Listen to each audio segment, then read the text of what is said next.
En deux mots, c'est un groupe composé d'associations et d'entreprises d'insertion qui œuvrent globalement contre l'exclusion sociale dans des secteurs extrêmement variés en ce qui concerne le social pur, depuis la gestion de crèches jusqu'à la gestion de soins palliatifs, en passant par des structures spécialisées de soins toxicomanes, malades du sida, du sanitaire et social, SDF, handicap, personnes âgées, etc., pour l'insertion des entreprises d'insertion donc classiques, sauf qu'elles sont elles aussi dans des univers un peu inhabituels, puisque restauration, commerce équitable, location de voitures avec chauffeur, des dispositifs un peu particuliers, et des agences conseils sur les thèmes du développement durable, de la préservation de l'environnement, etc.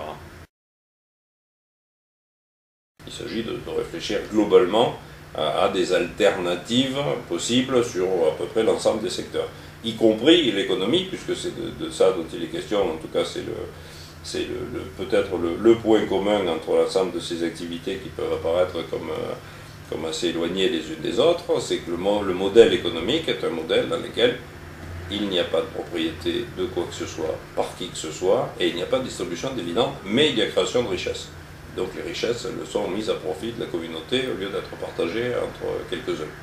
Donc ça, c'est un dispositif qui est alternatif et qui concerne l'ensemble de nos activités, quelles que soient les activités. Et qui vaut la peine d'être tenté dans un moment où le discours est très fataliste par rapport à l'économie de marché, à la distribution des dividendes, aux délocalisations, aux machins, etc. Il faut être un peu optimiste et proposer des alternatives, tout simplement. Pour qu'une alternative existe, se développe, fasse bouger les choses, il faut tout simplement rassembler des gens qui ont envie d'un système un peu différent. Et entreprendre autrement, c'est un peu la clé du dispositif.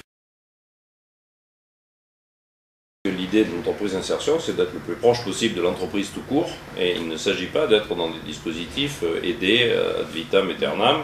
Il s'agit bien de faire des entreprises et de démontrer qu'avec des salariés réputés inemployables, on réussit d'une part à faire fonctionner l'entreprise et d'autre part à faire des résultats. Il n'y a pas de course aux résultats.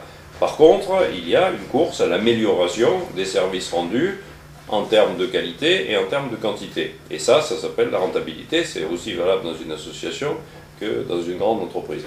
On ne peut pas, au motif d'être pétri de bonnes intentions, être définitivement médiocre dans la gestion, la comptabilité, les ressources humaines, le droit, et tous ces dispositifs qui ne sont pas des dispositifs secondaires quand on gère une entreprise de 2500 salariés. Je prends beaucoup de plaisir aujourd'hui, puisqu'en gros, des structures comme le groupe SOS sont uniquement au service de l'intérêt public, mais avec les capacités de réaction et d'action d'une entreprise privée.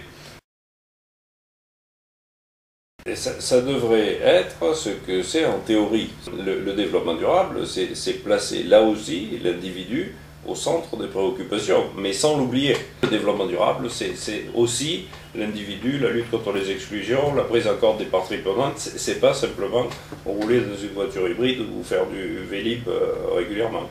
C'est un mode alternatif de fonctionnement qui, moi, me convient mieux, je veux dire, assez naturellement parce qu'il est alternatif, mais surtout parce qu'il est pérenne et parce qu'on voit bien ce que vont donner les excès des dispositifs actuels.